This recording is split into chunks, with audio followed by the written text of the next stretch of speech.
You are blessed. अगर तुमने इस वीडियो को क्लिक किया है, इसको भगवान का इशारा समझ लेना कि वो तुम्हें ग्रेटनेस की तरफ लेके जा रहे हैं। वो तुम्हें गलत डायरेक्शन में डालना नहीं चाहते, वो तुम्हारी जिंदगी खराब होता हुआ नहीं देख सकते। अगर तुम इस वीडियो को पूरा देख लेते हो तो आई एम 100% श्योर कि तुम्हें स्ट्रीम सिलेक्ट करते हुए कोई भी परेशानी नहीं आएगी, तुम्हें स्ट्रीम सिलेक्शन में कोई भी कंफ्यूजन नहीं आएगी और तुम्हारा करियर एक सही पाथ में चलेगा, तुम्हारी लाइफ एक सही पाथ पे चलेगी। इस वीडियो को देखने के बाद तुम्हें स्ट्रीम सिलेक्शन के ऊपर कोई और वीडियो देखने की जरूरत नहीं होगी। एंड अगर आप एक पेरेंट हो या अपनी अर्ली 20s में हो तो प्लीज ये वीडियो अपने कजन्स को, अपने छोटे भाई बहनों को और अपने बच्चों को दिखाओ और इस वीडियो से कुछ सीखो। अब तुम्हें मुझ पे कॉन्फिडेंस आ जाए, इसलिए मैं तुम्हें बता देता हूँ अपनी स्टोरी, जिससे तुम्हें पता लग जाएगी कि I am the best person in this country जो तुम्हें स्ट्रीम के बारे में सही चीज बताएगा। क्लास 10th में मैं एक 70% वाला बच्चा था और इसका रीजन ये नहीं था कि मैं बहुत ज्यादा डिस्ट्रैक्टेड था, मैं सीरियस नहीं था, मैं सीरियस था बट मेरा कुछ और गोल था। बट लास्ट के 6 महीनों में मेरे को बदलना पड़ता है अपना गोल, और मेरी जिंदगी का कोई गोल नहीं रहता। तो मेरी जिंदगी में एक पर्पस लाने के लिए मुझे वो पर्पस दिखता है कि 10th क्लास में अच्छे मार्क्स लेकर आना, और मैं लास्ट के 3-4 महीनों में इतनी ग्राइंड करता हूं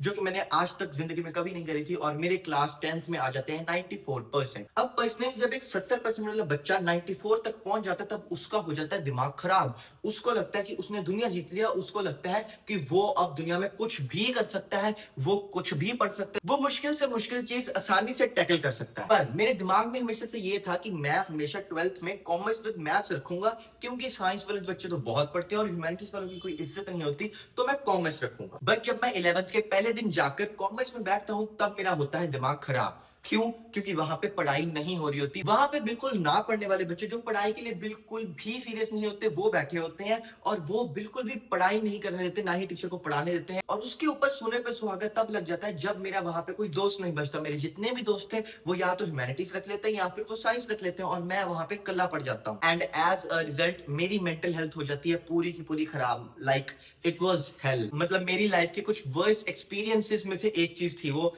मैं घर पे आके इतना रोता होता था, मैं तुम्हें क्या बताऊं। बट मैं इस चीज के लिए ढूंढता हूँ एक एस्केप, और वो एस्केप होता है कि मैं जाके बैठ जाता हूँ नॉन मेडिकल में। And what basically happens is कि क्लास 11th की स्टार्टिंग में मान लो जिसकी औकात होगी ह्यूमैनिटीज रखने की वो कॉमर्स रख के बैठा होगा, मान लो जिसकी औकात होगी कॉमर्स रखने की वो साइंस रख के बैठा होगा, और कुछ लोग तो होते हैं जिनकी औकात होती है ह्यूमैनिटीज रखने की और वो साइंस लेके बैठे होते हैं। तो उस चीज की वजह से पढ़ने वाला तो मैं था ही। तो बेसिकली टीचर्स जब भी कोई मुश्किल चीज कराते थे तो मैं वो बहुत जल्दी ग्रास्प कर लेता था, क्योंकि मैं ऐसे ही दोस्तों के साथ बैठा हुआ था और मैं बहुत ज्यादा कंसंट्रेशन से पढ़ रहा था और मैं सारे टॉपिक्स बहुत आसानी से कर रहा था। एंड टू बी ऑनेस्ट वो स्टार्टिंग वाले टॉपिक्स थोड़े इजी भी होते हैं, बट जो बाकी सारे बच्चे थे स्पेशली जिनका लेवल ह्यूमैनिटीज वाला था या फिर कॉमर्स वाला था, बेसिकली जिनके 70-80% आए थे, वो चीजें सॉल्व नहीं कर पा रहे थे और वो बहुत ज्यादा रो रहे थे। They were like oh my God, नींद आ रही है, ओ माय गॉड ये क्या कर लिया हमने। एंड उससे मेरे को और कॉन्फिडेंस आ जाता है एंड आई वाज लाइक कि मैं तो अब कुछ भी कर लूंगा। But at that very point मेरे को इतना पता था कि अगर साइंस में कुछ करना है तो मुझे या तो जेई देनी पड़ेगी या नीट देनी पड़ेगी, which is very competitive, like very very very competitive. And to be honest मैं उतने कॉम्पिटिशन में कम्पीट नहीं कर सकता था। इसी वजह से मैं एक हफ्ता बैठता हूँ कॉमर्स में, उसके बाद अगले 2 हफ्तों के लिए बैठ जाता हूँ नॉन मेडिकल में, और उसके बाद लास्ट हफ्ते के लिए फिर से बैठ जाता हूँ कॉमर्स में। अप्रैल के लास्ट हफ्ते में जब मैं फिर से कॉमर्स में जाता हूँ मुझे फिर से वो एंजाइटी, वो डिप्रेशन होता है, वो लोग मेरी मेंटल हेल्थ पूरी तबाह कर देते हैं, और इसीलिए मैं फिर से मई की स्टार्टिंग में चला जाता हूँ नॉन मेडिकल में। और टू बी ऑनेस्ट वो बहुत ज्यादा अच्छा लग रहा था, क्योंकि मैं वहां पे सब कुछ पढ़ रहा था, मैं वहां पे टॉप 5 बच्चों में आ रहा था और मुझे लग रहा था कि मैं सही डायरेक्शन में जा रहा हूं। तो मैं मई की स्टार्टिंग में फिर से चला जाता हूँ नॉन मेडिकल में। बट लकीली महादेव जी की कृपा से, भगवान जी की कृपा से मेरे पापा और मेरी बहन मेरे को करते हैं फोर्स। तुमने आज तक सुना होगा कि लोगों के माँ बाप उनको फोर्स करते हैं साइंस रखने के लिए, बट मेरी फैमिली मुझे फोर्स करती है कॉमर्स रखने के लिए। इसका रीजन ये भी है क्योंकि वो भी कॉमर्स बैकग्राउंड से हैं। बट बेसिकली आज जब मैं इसके बारे में सोचता हूँ, स्पेशली अब जब मेरे दोस्तों का जेई का रिजल्ट निकल गया, तो आई फील रियली ब्लेस्ड। मैं रोज अपने पापा को बोलता हूँ, पापा शुक्र है आपने मेरे को उस हेल से बचा लिया था, शुक्र है आपने मेरी स्ट्रीम बदल दी थी, शुक्र है आपने मेरी लाइफ बचा ली थी। और तुम्हें मैं बता भी नहीं सकता मेरे स्कूल में कितना मजाक उड़ा। मेरी 10th में एक गर्लफ्रेंड भी थी और सबको लगता था कि मैं उसकी वजह से नॉन मेडिकल में जा रहा हूँ, सब टीचर्स इवन प्रिंसिपल को भी ये लगता था, and that was really disappointing. मैंने टोटल 5 या 6 बार स्ट्रीम चेंज करी थी, एंड इवन आज जब 12th हो चुकी है तब भी मेरे दोस्त मुझे बोलते हैं तू नॉन मेडिकल में नहीं था। सो बेसिकली ये सब कुछ बताने का रीजन ये था कि तुम्हें पता लगे कि I am the best person in this country तुम्हें स्ट्रीम सिलेक्शन के बारे में बताएगा। So let's get started. सबसे पहले शुरू करते हैं सुपर मेडिकल से। देखो, तुमने सुपर मेडिकल रखनी है? नहीं, बिल्कुल भी नहीं। तुम्हारी जिंदगी खराब हो जाएगी, तुम बिल्कुल खत्म हो जाओगे। तुम दुनिया के सबसे ज्यादा खज्जल इंसान हो, तुम एक बहुत बड़े खज्जल हो, तुम लाइफ में कुछ भी नहीं कर पाओगे, तुम बहुत ज्यादा अनसक्सेसफुल होगे। और ऐसा क्यों है? क्योंकि सुपर मेडिकल रखने वाले बच्चे पागल होते हैं। मैं उनको पागल इसलिए नहीं कह रहा क्योंकि उनको बहुत ज्यादा पढ़ना पड़ेगा, मैं उनको पागल इसलिए कह रहा हूं क्योंकि उन्होंने अपनी जिंदगी का कोई एम ही नहीं रखा हुआ, उनकी लाइफ का कोई पर्पस ही नहीं है। उन्होंने आज तक सोचा ही नहीं कि हमने जिंदगी में करना क्या है। उनसे बड़ा डिप्रेस्ड आदमी कोई हो ही नहीं सकता। मतलब अगर तुम इंडिया जैसी कंट्री में जहां पे जेई और नीट में इतना ज्यादा कंपटीशन होता है, अगर उसमें तुम सोच लेते हो कि मैं सुपर मेडिकल रखूंगा या रखूंगी, तो तुम इतने ज्यादा बड़े गधे हो जो मैं तुम्हें बता भी नहीं सकता। मैं तुम्हें जितनी गालियां निकालूं उतनी कम पड़ जाती है। मेरा खून खोल जाता है ऐसे बच्चों को देख के जिनको यही पता उन्होंने अपनी जिंदगी में करना क्या है। मतलब डॉक्टर और इंजीनियर बनने की पढ़ाई बहुत ज्यादा मुश्किल होती है और लोगों से कल्ली कल्ली ये पढ़ाई नहीं होती, और तुम इन दोनों चीजों को कैसे कर सकते हो? बेसिकली सुपर मेडिकल रखने का मतलब है कि तुम एक बहुत ज्यादा बड़े बीप हो। मुझे इस समय गालियां निकालने का मन कर रहा है, बट मैं क्या करूं, मैं गालियां नहीं निकाल सकता। बट मेरे इमोशंस को समझो, तुमने सुपर मेडिकल नहीं रखनी है। क्यों नहीं रखनी? इसलिए नहीं रखनी क्योंकि तुम्हें बहुत ज्यादा पढ़ना पड़ेगा। तुम्हें सुपर मेडिकल इसलिए नहीं रखनी क्योंकि उसका कोई फ्यूचर नहीं है। इंडिया जैसी कंट्री में सुपर मेडिकल वाले बच्चे सबसे ज्यादा खज्जल बच्चे होते हैं। ये तुम्हारी टीचर्स, ये तुम्हारे रिश्तेदार, इनको लगता होगा वाह कितना पढ़ने वाला है, बट अगर तुम्हारे टीचर्स कुछ बन पाते तो वो टीचर्स ना बनते। अगर तुम्हारे रिश्तेदार बहुत ज्यादा कमा रहे होते तो वो इतना फालतू की बातें ना करते। तो इसीलिए तुम मेरा गुस्सा देख ही रहे होगा कि सुपर मेडिकल वाले बच्चों के लिए कितना गुस्सा है मेरे अंदर। इसलिए नहीं क्योंकि वो बहुत ज्यादा नर्ड होते हैं या पढ़ने वाले होते हैं, इसलिए क्योंकि वो अपनी जिंदगी खराब कर रहे होते हैं, वो बहुत ज्यादा खज्जल बच्चे होते हैं। तो इसलिए सुपर मेडिकल तुमने नहीं रखनी। तुमने अपने दिमाग के अंदर ये सोचना भी नहीं कि मैंने सुपर मेडिकल रखी। अब आ जाती है दूसरी स्ट्रीम विच इज साइंस। या तो मेडिकल या फिर नॉन मेडिकल, या तो तुम बनोगे डॉक्टर या फिर तुम बनोगे इंजीनियर। सो बेसिकली अगर तो तुम्हारा बचपन से सपना था कि मैंने डॉक्टर बनना है या फिर मैंने इंजीनियर बनना है, तो रखो, बिल्कुल रखो। उस छोटे बच्चे को तुमने डिसअपॉइंट नहीं करना, तुमने अपना सपना पूरा करना है, तुमने साइंस ही रखनी है। पर अगर तो तुम्हारा इंटरेस्ट है साइंस पढ़ने में, अगर तुम्हारा इंटरेस्ट है, सिर्फ इंटरेस्ट ही है मैथ्स पढ़ने में, और तुम सोच रहे हो चलो यार ये रख लेता हूं क्योंकि मुझे इसमें इंटरेस्ट है, तो तुमने ये गलती बिल्कुल भी नहीं करनी। क्योंकि मेरी जान, जिंदगी इंटरेस्ट से नहीं चलती। मेरे को भी इंटरेस्ट था क्रिकेट खेलने में, पर क्रिकेट खेलने से घर नहीं चलता मेरी जान। मुझे भी इंटरेस्ट था साइंस पढ़ने में, मेरे को भी अच्छी लगती थी मैथ्स और साइंस के सब्जेक्ट्स, पर उससे मेरा घर नहीं चलना था। उससे at the end of the day मैंने एक अनएम्प्लॉयड आदमी बनना था। उससे at the end of the day मैंने इंजीनियरिंग या फिर एमबीबीएस करके एमबीए ही करनी थी और फिर से कॉमर्स में जाना था और एक नौकरी के लिए भीख मांगनी थी, क्योंकि मैं एक अनएम्प्लॉयड बंदा बन जाता इंजीनियर या फिर डॉक्टर बन के, जो कि मैंने बहुत ज्यादा एवरेज कॉलेज से की होती। बेसिकली अगर तो तुम्हारे 97% से कम मार्क्स आए हैं, अगर तुम्हारे 96.9% भी आए हैं, तो तुमने साइंस नहीं रखनी अनटिल और अनलेस तुम्हारे बचपन का सपना था कि मैंने डॉक्टर बनना है या फिर मैंने इंजीनियर बनना है। क्योंकि अगर तुम सिर्फ इंटरेस्ट के लिए वो सब्जेक्ट्स रखोगे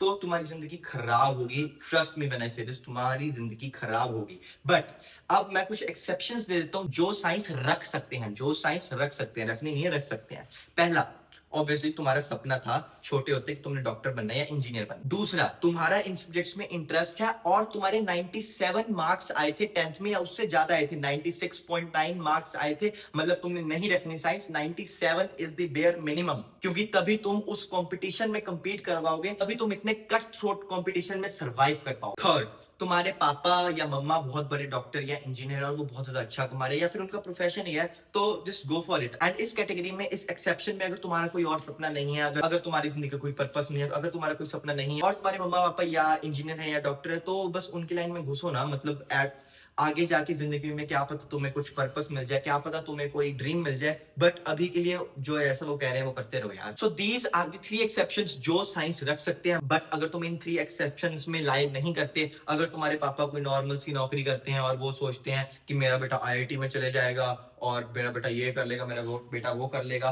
तो पापा को बोलो पापा प्लीज, तो पापा को ये क्लिप दिखा दो, या अगर पापा ये वीडियो देख रहे हैं तो पापा प्लीज मेरी बात समझो। आप अपनी और अपने बेटे की जिंदगी हेल बना रहे हो। आप पहले तो 2-2 लाख इतनी महंगी महंगी फीस दोगे, उसके बाद इतना गला काट कंपटीशन में अपने बच्चे को डालोगे, और अगर तो आपके बेटे के 90 या 95 के बीच में भी मार्क्स आए हैं, वो नहीं कर पाएगा कंपीट। पापा, अरे पापा जी मेरी बात समझो, 10th बहुत ज्यादा इजी होती है, उसमें 95 is a cake walk, trust me पापा जी। बट आपका बेटा बेटी जेई नीट नहीं कर पाएगा, प्लीज समझो, उसको किसी और चीज में डालो, आप गैम्बल कर रहे हो। सो अगर साइंस स्ट्रीम को अगर मैं ब्रीफ में बता दूं तो सुपर मेडिकल तुमने रखनी नहीं है, चाहे जो मर्जी हो जाए, सुसाइड कर लेना, पर सुपर मेडिकल मत रखना, घर से बाहर जाना पर सुपर मेडिकल मत रखना।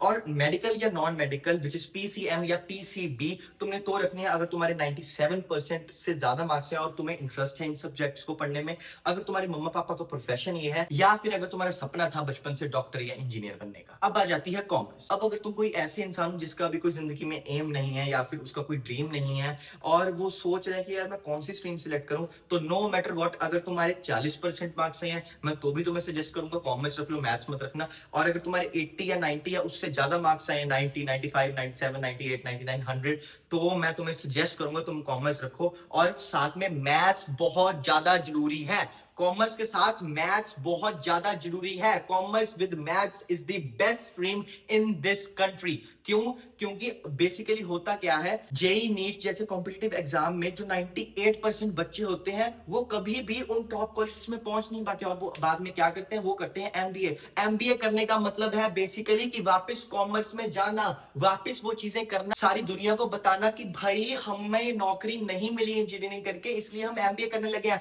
पर कुछ भी लोग बोलते हैं, बेटा क्या तुम्हें पता है बीटेक और एमबीए का बहुत ज्यादा अच्छा कॉम्बिनेशन होता है। अबे यार तुम पागल हो, बीटेक अलग चीज है, एमबीए अलग चीज है, उन दोनों में जमीन आसमान का फर्क है। वो दोनों अच्छे कॉम्बिनेशन कैसे हो सकते हैं? तुमने अपनी जिंदगी तो खराब करी है, तुम किसी बच्चे की भी जिंदगी खराब कर रहे हो। बेसिकली अगर तुम बीटेक करने के बाद या किसी लोकल कॉलेज से एमबीबीएस करने के बाद जब तुम कोई अच्छी नौकरी नहीं मिलेगी, जब तुम्हारा काम अच्छा नहीं चल रहा होगा, तब तुम जाओगे एमबीए के लिए और वो सेम बात हो जाती है कि तुम वापस कॉमर्स में जा रहे हो। तो इससे अच्छा है कॉमर्स रखो, साथ में मैथ्स रखो। मैं तुम्हें लिख के दे देता हूं, इस बात में कंट्रोवर्सी भी हो सकती है, पर जो असलियत है वो ये है कि एक पीसीएम या पीसीबी वाला बच्चा जो जेई और नीट की तैयारी नहीं कर रहा वो कम पढ़ता है एक ऐसे बच्चे ने जिसने कॉमर्स विद मैथ्स रखी है। कॉमर्स विद मैथ्स वाला बच्चा हमेशा ज्यादा पढ़ता है पीसीएम या पीसीबी वाले बच्चों से जो जेई और नीट नहीं दे रहे होते। 99.9% ऑफ केसेस में यही होता है। कोई 0.1% ऐसा होता है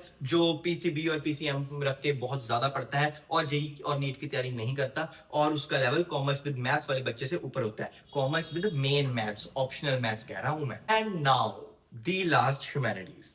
अब तुम्हें ह्यूमैनिटीज कब रखनी है? अगर तो तुम्हारा बहुत ज्यादा बचपन से इंटरेस्ट था कि तुमने बनना है एक हिस्टोरियन, तुमने ज्योग्राफी में आगे जाना है, तुमने जर्नलिज्म में आगे जाना है, या कोई भी ऐसी चीज जो मुझे ना पता हो जो ह्यूमैनिटीज करके बनती है, तो 110%, 200% ह्यूमैनिटीज रखो। और दूसरी कैटेगरी, तुम्हारे पापा का है बहुत ज्यादा बड़ा बिजनेस, तुम्हारे पापा की है बहुत ज्यादा बड़ी फैक्ट्री, तुम्हारे पापा के पास है बहुत ज्यादा एग्रीकल्चरल लैंड, तो चिल करना ब्रो, ह्यूमैनिटीज रख। अबे मैं तो तेरे को बोलूंगा ह्यूमैनिटीज छोड़, ड्रॉप आउट ले ले, पापा का जो काम है उसमें घुस जा। अच्छी बात है, बहुत ज्यादा अच्छी बात है कि 16-17 की एज में पापा के काम में घुस जाएगा, उसमें एक्सेल करेगा, उसमें ही आगे अपना करियर बनाइयो, उसको ही ज्यादा एक्सपैंड करियो, मजा आएगा। छोड़ 10th के बाद ड्रॉप आउट ले ले, मत पढ़। लोग बोलेंगे, लोग जो मर्जी बोले, पागल है लोग, पागल है लोग, उनका घर नहीं चल रहा, 50,000 रुपए महीना कमा रहे, उनका घर नहीं चल रहा। लोगों का तो काम होता है कहना ड्रॉप आउट ले, मजे कर, पापा के काम में मेहनत कर, पापा के काम को अपना हसल बना, पापा के काम को एक्सपैंड कर। अगला अंबानी बन, अगला इलॉन मस्क बन, अपना एक सपना देख, तू अगला इलॉन मस्क या अंबानी बनेगा, ये मेरी गारंटी है, अगर तू हसल करेगा, अगर तू मेहनत करेगा। बहुत सारे एम्बिशियस लोग जैसे कि मैं, हमारे पास ये अपॉर्चुनिटी नहीं होती जो अपॉर्चुनिटी तेरे पास है। इस जिंदगी का एम यही होता है कि हमने अपनी लाइफ को एंजॉय करना होता है,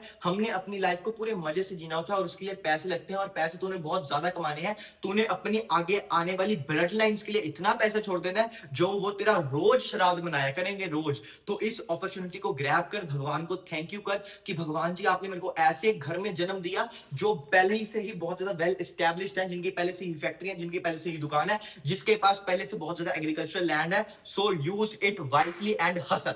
सो अब तुम्हें स्ट्रीम्स के बारे में पूरी नॉलेज हो चुकी है, so don't waste it, and जैसे मैंने बोला है वैसे फॉलो करो। इस जिंदगी का जो एम है विच इज पैसे कमाना, फेमस और एक खुशी की लाइफ जीना, वो तुम सक्सेसफुली अचीव कर लोगे। इस जिंदगी का एम ये नहीं है कि तुमने जेई में रैंक 1 लेना है, इस जिंदगी का एम है कि तुमने बहुत ज्यादा खुश रहना है, तुमने अपने ड्रीम्स को फुलफिल करना है। एंड एक और चीज, अगर तुम्हारा कोई भी ड्रीम है, अगर तुम्हारा जो भी ड्रीम है जिसको तुम दिल से चाहते हो, तो ये वीडियो तुम्हारे लिए नहीं थी, तुम्हें पता है तुमने क्या करना है। तुम्हारा ड्रीम है तो जो उसके लिए सही स्ट्रीम है वो चूज करो। Do subscribe for more such content. मैंने अपनी पूरी कोशिश करी कि मैं तुम्हें बहुत ज्यादा अच्छे से समझा पाऊं। मैंने पूरा रियलिटी चेक दिया है। ये बात एक ऐसे बच्चे से है जो एक 70% वाला भी रहा है और जो 95% वाला भी रहा है। तो ये बायस्ड ओपिनियन नहीं होने वाला किसी ऐसे बच्चे का जो हमेशा टॉप पे रहा या फिर ऐसे बच्चे का जो हमेशा नीचे रहा। मैं नीचे से ऊपर और ऊपर से नीचे जाने वाला बच्चा हूँ। ये तुम्हारी जिंदगी का बेस्ट स्ट्रीम सिलेक्शन वीडियो होने वाला है। एक और चीज मैं भूल गया, वैसे ये कॉमन सेंस है बट फिर भी तुम लोग बहुत महान होते तो प्लीज मैं ब्रीफ कर दूं।